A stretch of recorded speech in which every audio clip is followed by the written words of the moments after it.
భారతదేశంలో క్రిస్తు మతం ఎలా వ్యాపించిందో తెలుసుకోవాలి ఉందా? అయితే మనం కలిసి సెయింట్ థామస్ కాలం నుండి పోర్చుగీస్ యుగం వరకు ప్రయాణిద్దాం. ఈ ప్రయాణంలో యేసుక్రీస్తు 12 మంది శిష్యుల్లో ఒకరైన సెయింట్ థామస్ భారతదేశానికి క్రీస్తు మతాన్ని మొట్టమొదటగా పరిచయం చేసిన సమయాన్ని చూద్దాం.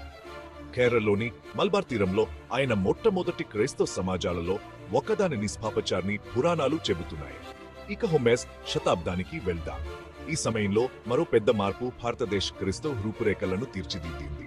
పోర్చుగీసు వ్యాపారులు మిషనరీలుగా మారి గోవా, కేరళ తదితర ప్రాంతాల్లో తమ విశ్వాసాన్ని మరింత ఉత్సాహంగా వ్యాప్తి చేశారు. భారతదేశంలోని క్రైస్తవ సమాజాలు ఎక్కువగా శాంతియుతంగానే సహజీవనం చేస్తున్నప్పటికీ మత మార్పిడులు, భూ వివాదాల వల్ల కొన్నిసార్లు ఉద్రిక్తతలు, ఘర్షణలు తలెత్తాయి. అయినప్పటికీ ఈ సమాజాలు క్రైస్తవ ఆచారాలను భారతీయ సంప్రదాయాలతో మేర్వించి గణనీయమైన కృషి చేశాయి.